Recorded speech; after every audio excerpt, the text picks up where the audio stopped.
Did Julius Caesar cause the fall of the Roman Republic?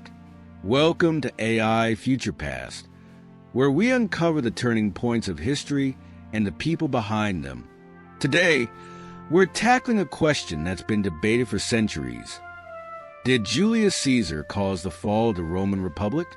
This story has it all: ambition, betrayal, civil war, and the rise of an empire. So grab your seats, because this journey into the heart of ancient Rome will leave you questioning everything you thought you knew. First, let's set the stage. The Roman Republic, founded in 509 BCE, was built on the idea of shared power.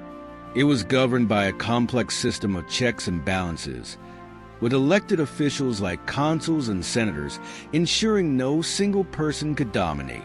For centuries, this system worked.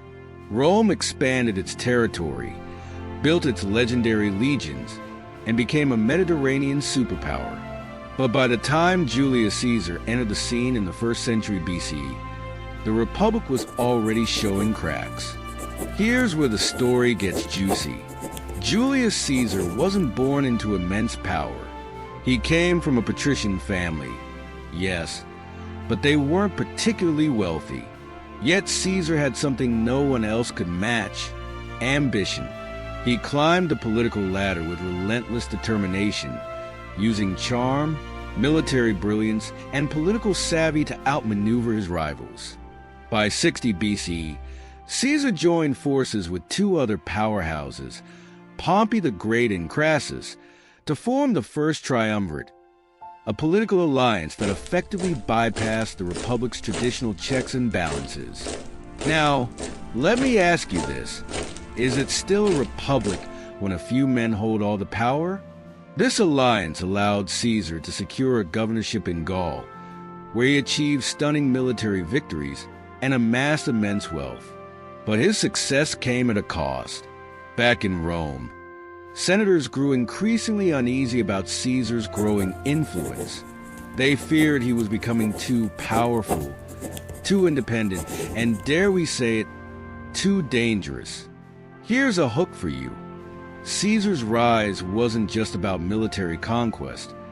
It was about rewriting the rules.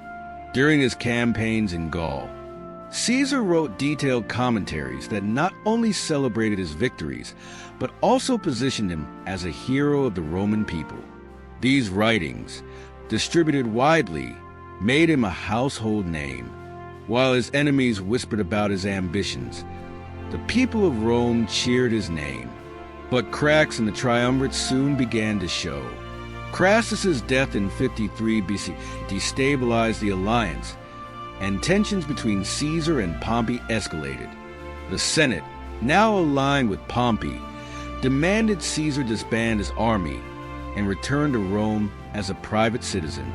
This was a gamble. If Caesar obeyed, he'd be vulnerable to prosecution by his enemies.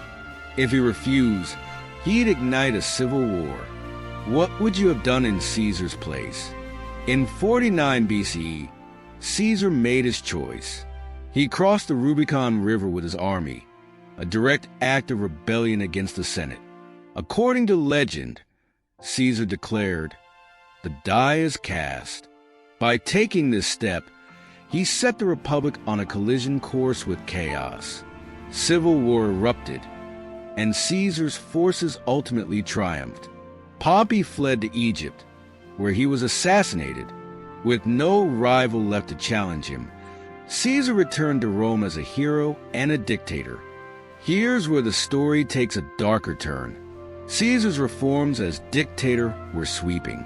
He restructured the Senate, granting citizenship to people in the provinces and instituting measures to help the poor.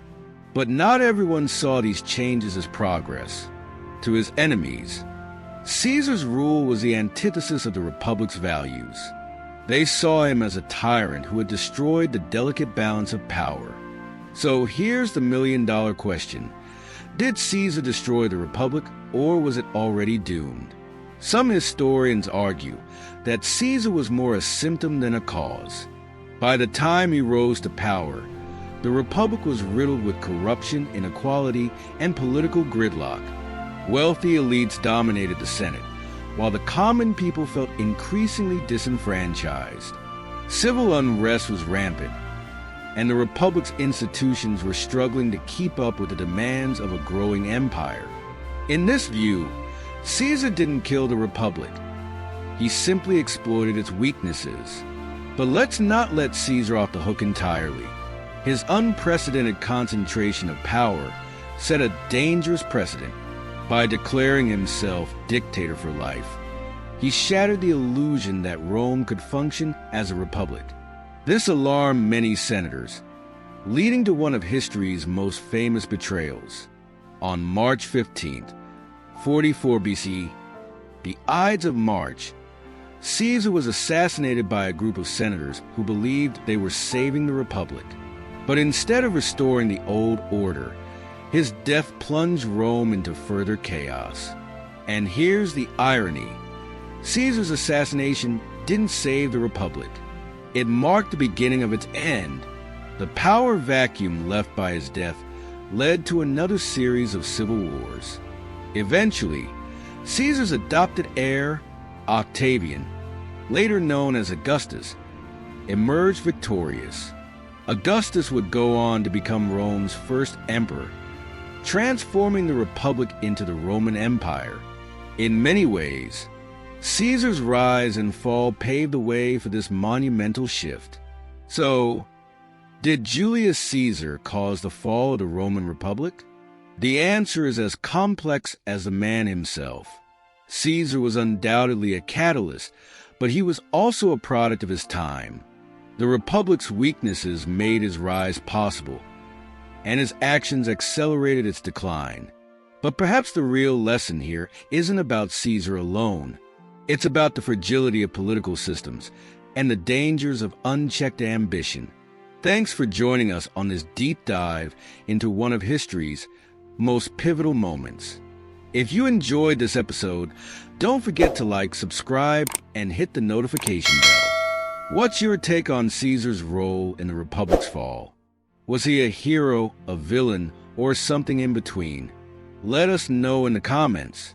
This is AI Future Past, signing off until next time.